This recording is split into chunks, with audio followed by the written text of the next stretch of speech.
Assalamualaikum warahmatullahi wabarakatuh. Perkenalkan, saya Iqbal Kurniawan dan bersama rekan saya Daru Bilani Prasetya dengan NIM sebagai berikut. Pada kesempatan kali ini kami akan mempresentasikan hasil diskusi kami mengenai materi kualitas pelayanan atau jasa. Pada tugas kali ini kami mendapatkan bagian mengelola mutu jasa. Langsung saja kita masuk ke materi mutu atau kualitas jasa. Ketika perusahaan-perusahaan merasa semakin sulit melakukan diferensiasi produk-produk fisiknya, mereka berpaling ke diferensiasi jasa. Perusahaan saling berlomba untuk melakukan pembedaan terhadap para pesaingnya. Sudah banyak diferensiasi yang dilakukan antara perusahaan satu sama lain dalam hal produk-produk mereka, sehingga sampai pada satu titik di mana sudah sangat sulit melakukan diferensiasi terhadap produk. Oleh karena itu, perusahaan mulai melakukan diferensiasi terhadap jasa mereka. Menurut Nugraha tahun 2013. Sebagai suatu perusahaan jasa, sangat penting untuk dapat mengetahui dan memahami apa saja yang menjadi keinginan atau kemauan dari tiap konsumen. Salah satu cara untuk menempatkan sebuah perusahaan jasa lebih unggul daripada pesaingnya ialah dengan memberikan pelayanan yang lebih bermutu dibandingkan dengan para pesaingnya. Jadi berlomba agar menjadi yang terbaik dari yang terbaik dengan memenuhi atau melebihi pengharapan konsumen sasaran. Kepuasan konsumen akan terpenuhi bila mereka memperoleh apa yang mereka inginkan pada saat mereka membutuhkannya, di tempat yang mereka inginkan, dan dengan cara yang mereka tentukan. Selanjutnya kita akan membahas 4 poin dalam mengelola mutu jasa.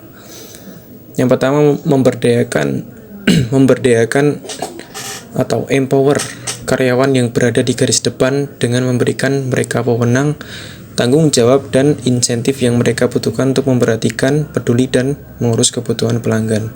Kedua, perusahaan jasa yang dikelola dengan baik mempunyai sejarah komitmen terhadap mutu dari manajemen puncak. Tiga, penyedia jasa dengan standar terbaik menetapkan mutu pelayanan yang tinggi. Keempat, perusahaan jasa terkemuka mengamati kinerja pelayanan dengan cermat, baik kinerja sendiri maupun pesaing. Keempat poin ini akan dijelaskan pada slide berikutnya. Yang pertama, memberdayakan atau empower karyawan yang berada di garis depan. Karyawan yang berada di barisan terdepan atau yang biasa turun langsung ke lapangan untuk menghadapi pelanggan, pantas untuk diberikan tanggung jawab penuh dalam mengurus kebutuhan pelanggan. Namun sebelum itu perlu diadakan pemberdayaan terlebih dahulu dengan cara meningkatkan kualitas atau skill karyawan tersebut. Ya, seperti diikutkan pelatihan atau workshop pemberdayaan yang mendorong mereka untuk melakukan hal lebih dari sekedar tugas normalnya untuk penyelesaian masalah pelanggan. Jadi kita lihat seperti damkar atau pemadam kebakaran. Job desk mereka itu tidak melulu soal pemadaman api pada saat kebakaran, namun mereka mempunyai skill lain yang dimiliki setiap personilnya. Seperti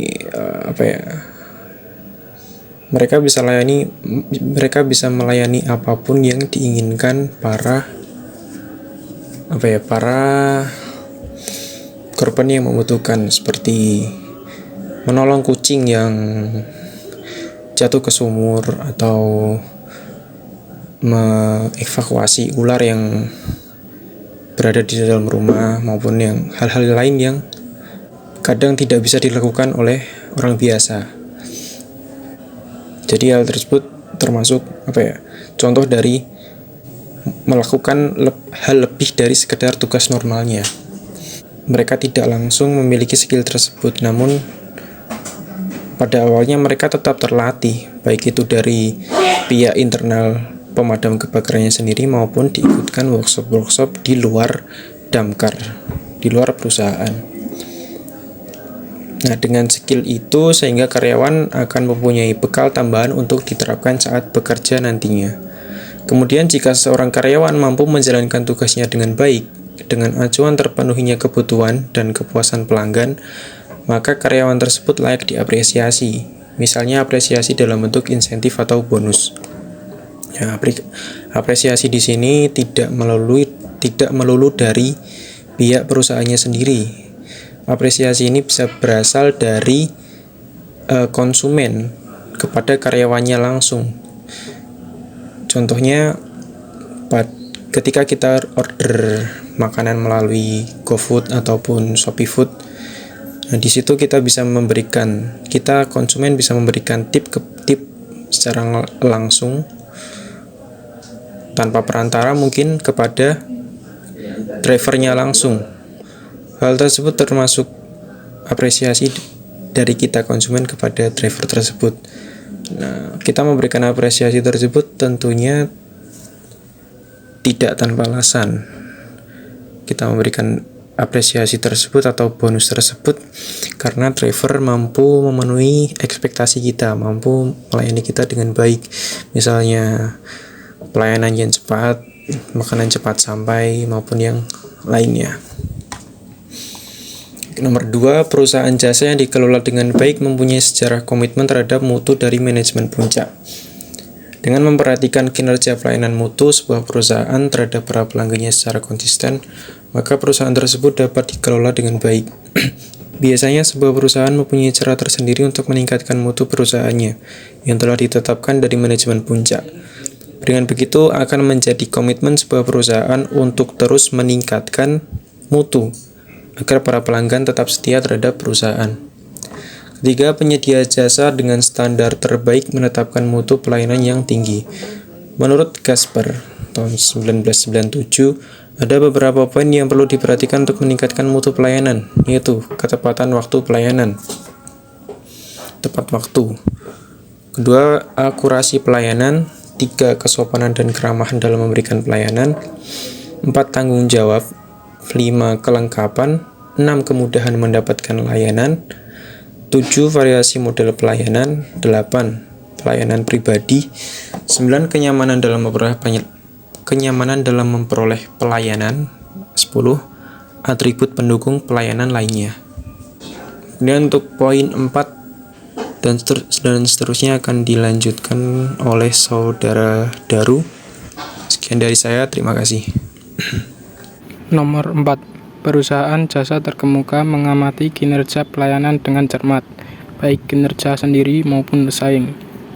Dengan mengamati kinerja pelayanan karyawan sendiri, maka perusahaan tersebut dapat terus meningkatkan mutu pelayanannya, sehingga para pelanggan dapat terus membeli jasa atau produk perusahaan tersebut. Bahkan mereka akan menjadi pelanggan setia. Selain mengamati kinerja sendiri, perlu dilakukan pengamatan kinerja pelayanan para pesaing untuk membandingkan kinerja pelayanan sendiri dengan kinerja pelayanan kompetitor, apakah lebih baik atau tidak, sehingga dapat mencari solusi untuk menjadi lebih baik dari yang terbaik. Selanjutnya kuis. Di sini saya akan menceritakan pengalaman atau kesan saya dalam menggunakan suatu produk, barang, atau layanan jasa, serta saya akan memberikan solusi dari permasalahan tersebut. Pengalaman saya yaitu menggunakan layanan jasa potong rambut barbershop di daerah saya. Kesan saya yaitu pelayanan dan fasilitas yang diberikan cukup baik, sehingga mampu membuat customer merasa nyaman. Fasilitas yang tersedia seperti wifi, televisi, speaker audio, dan lain-lain. Untuk pelayanan juga tersedia beberapa macam, seperti potong rambut, plus keramas, pewarnaan rambut, dan lain-lain. Namun ada hal yang cukup disayangkan, yaitu harga yang dipatok terlalu mahal berbanding terbalik dengan pesaingnya di daerah yang sama, bahkan bisa mencapai 2 kali lipat lebih mahal. Padahal ini daerah tersebut juga terdapat barbershop lain yang fasilitasnya hampir sama, serta hasil potongan yang kualitasnya tidak kalah bagus, dengan harga yang jauh lebih murah dan masuk akal di daerah tersebut. Solusi saya yaitu untuk sedikit menurunkan harga dengan mengacu kepada barbershop lain di daerah yang sama, agar dapat bersaing. Sekian presentasi dari saya, terima kasih. Tidak ada salahnya, mohon maaf. Wassalamualaikum warahmatullahi wabarakatuh.